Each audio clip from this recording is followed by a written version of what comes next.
This episode of Destructoid is brought to you by Netflix. Coming up on Destructoid, the new Hitman trailer is full of nuns, guns, and buns. Yeah, Among the Sleep will have you wetting the bed, and id Software announces the release of Doom 3. Again. All that and more right now on Destructoid.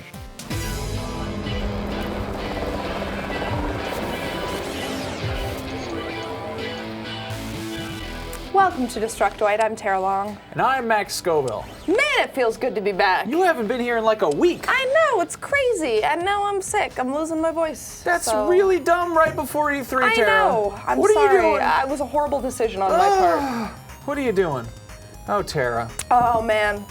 Exciting week, though. Preparing, I guess, gearing up for E3. We're going to talk a little bit about that in the second half of the show. But first, got some Hitman Absolution news. You want to hear about it? Oh, yeah. Yeah, the game's not coming out for another 6 months, but that has not stopped Square Enix from releasing trailer after trailer after trailer, repeat ad nauseum.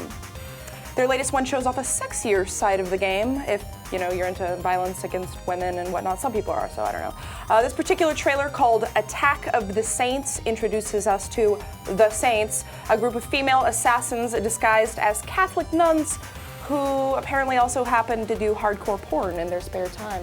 Female empowerment, right, guys? Wow. Anyway, Agent 47 is on to their tricks, and before they have a chance to say daddy issues, he's already snuck up behind the nuns and taken 3 of them down before opening fire and killing 2 others. And then after that, he pretty much just punches all of them in the face and then shoots them with their own guns. Pretty stealthy. I'm not gonna lie, this whole video reeks pretty badly of attention grabbing. I mean, why did the nuns take their clothes off, okay? Rubber outfits don't allow for maximum limb extension, everyone knows that. And did they even consider that it might be cold outside? I mean, I'll give them a free pass, cause it's raining and rubber is technically waterproof. But seriously, IO, maybe lay off the Tarantino films for a while. If I wanted to watch half-naked nuns with guns, I'd rent Nude Nuns with Big Guns, the non-hit 2010 film tagline, "This sister is one bad mother." So yeah, IO, you've got some competition in the nun department. I don't know, it looks nice, I think. It looks very pleasant. Like the boobs I don't know why or anyone the would be trailer? offended by that trailer. Really? There's nothing questionable in there at all. It does kind of remind me of a Katy Perry video in a weird way. It's really filthy. It's like a parody of all the things wrong with games. But I still want that game. It looks cool. I'm just kidding, guys. You know I like sexy latex nuns. Guys, do you remember Doom, the original Space Marine game where you went to Mars and fought Satan? Well, no matter how you answered that question, you should be excited to hear that id Software has announced the Doom 3 BFG edition for release on PC and consoles this fall.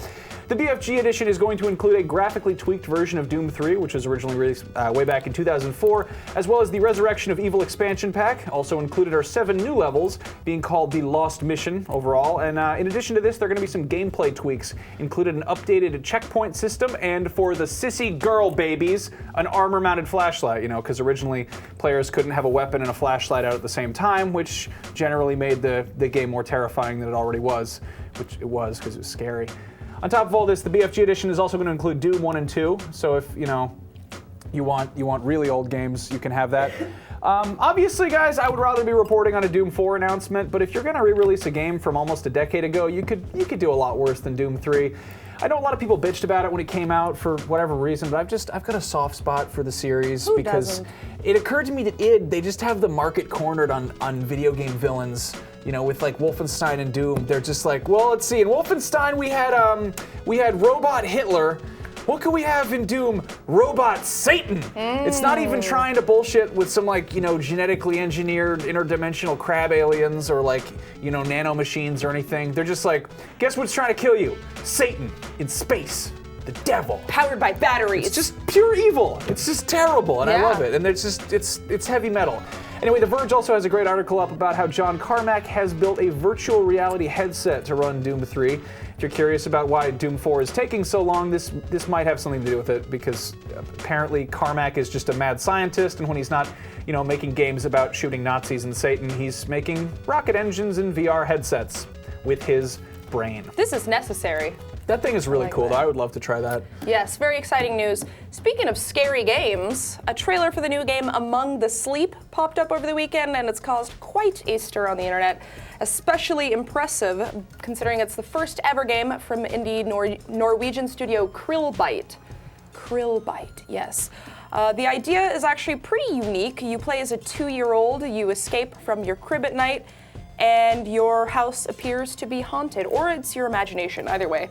If you watch the full trailer, you'll definitely get a better feel for the intensity of it, rather than just watching me talk over it. But they did a really good job creating, suspenseful sound and music and sound effects, and just kind of a terrifying atmosphere in general. Though it's actually not clear whether it's specifically a horror game or not.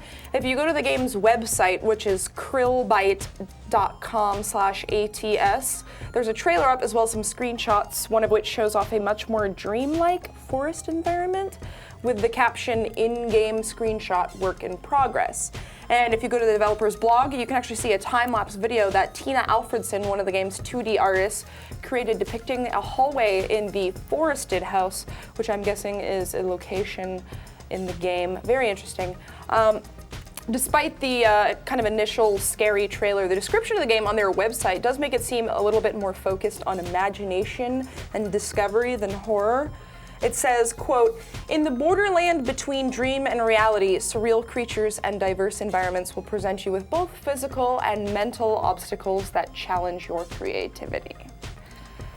So yeah, that's about all we know for now. The game is due out on PC and Mac next year, and I cannot fucking wait for this game. Oh my god, did you watch the trailer? Cool. It's amazing. It looks like, Amnesia, the dark... With babies. Babies. Yes. I don't know. Babies make everything cuter. I like that. That actually shows like some real imagination, and you're not just having, things that look like half corpses with cyborg brains coming out of you at the dark. That toddler doesn't have a flashlight. No. Doesn't need a flashlight because it's a baby. Anyway, this morning, Poland's biggest developer, CD Projekt Red, live streamed their big annual press conference, and they made one announcement that I am really excited about. They are working on a Cyberpunk RPG. When I say a Cyberpunk RPG, I don't just mean it's going to be in the Cyberpunk genre. It's being based on the original Cyberpunk 2020 pen and paper role-playing game that was originally published back in 1988. Mike Pondsmith, who actually wrote the original game in a book, came out and talked about how excited he is to be working with CD Projekt Red and how impressed he was with The Witcher 2 and things you usually say at a press conference. Yeah, whenever Cyberpunk comes up, people usually start referring to Blade Runner, but the world this game is set in draws heavily from the works of William Gibson and Bruce Sterling, and I'm a really big fan of stuff like this, and honestly, with the exception of Deus Ex, we really don't see the genre done justice too much. Yeah. There was Shadowrun, but there was like magic in there too, which was kind of weird for some people. It's really early in development, and the Cyberpunk game, we don't have anything to look at really, but we do have this picture of a guy with a mohawk and some cyber goggles and a cyber gun. He looks like a rebel. And a cyber vest. But yeah, I mean, the game is said to be non-linear and will feature different character classes like hacker and mercenary. And yeah, I thought The Witcher 2 was really good. And they're pushing that they want to make a mature game that's pretty point blank, not for everyone. So, The Witcher 2 was a little bit of that was some hard fantasy. And if they can do hard sci-fi with this, then I'm all over it. So. Interesting. Give me my cyborgs with their drug habits. Is there a name for it yet? Yeah, Cyberpunk. That's the name Cyberpunk. of it? Yeah. Oh, interesting. That's the name Very of the game. Very descriptive. What do you know? Yep, that's a thing. So wonderful. Hopefully we get to see that soon. Yes, in the future. hopefully. Yeah. I do like me some Cyberpunks. I don't know. Not really. Maybe. I don't know. Tara, just take a word from our sponsor. I'm going to do that. If you guys are not using Netflix for your entertainment needs, then chances are you're wasting money. With Netflix, you can stream your favorite TV episodes and movies straight to your PC or Mac, or right on your TV if you've got a PS3, Xbox 360, or a Nintendo Wii. For a limited time, Netflix is offering all Destructoid viewers their own free trial membership. Just go to netflix.com/Destructoid and sign up. If you're in the UK or Ireland, you can also get in on this deal. Just visit netflix.co.uk/Destructoid if you're in the UK, and netflix.ie/Destructoid for you Irish lads and ladies. So back to the show. On Monday's episode, you probably saw our E3 preview. That was where we talked about what we're expecting and our hopes and dreams and stuff. And with E3 creeping closer and closer each day. Oh God, it's coming.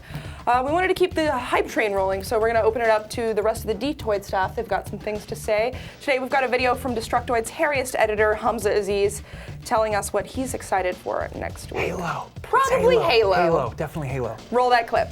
Hey Max and Terry, you want to know what I'm most excited for at E3? It's Sony's press conference. I think they're going to have some big surprises in the store for us. I mean, they announced God of War Ascension and PlayStation Battle All-Star Royale a couple months ago already, and those are two major games that you think they would save for the press conference. So I feel like they have something really cool in store for all of us. Aside from that, they have The Last of Us, which is going to do very well at the show, I believe. Like, they're going to win all sorts of awards. And then, you know, they had the Vita, which had a great, strong start, and then it kind of like died out. Like, where are the games? I want some good games. I mean, just today they announced Guacamelee is going to be coming out for PS3 and Vita, and there's a rumor of PlayStation Battle All-Star Royale coming out for the Vita as well.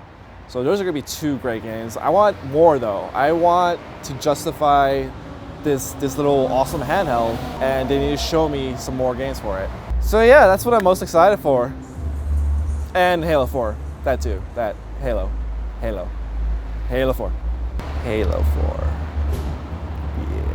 Very good. Thank you, Hamza. I'm sure Hamza will be doing a Halo video at E3, probably maybe some other stuff. But He'll be doing many videos with us. He'll be having 2 beers and getting so drunk. Oh, it's going to be super entertaining, that's the thing you guys. He does. You guys should go check out the E3 preview videos we've done. We've done one for Microsoft, Sony, and Nintendo. Yeah, for each of the 3 big press conferences. The big conferences. We're talking about that. And of course, we're going to have tons of coverage next week over on our Rev3 Games channel. That's youtube.com/Rev3Games. So go subscribe to that, or dogs will bite your legs.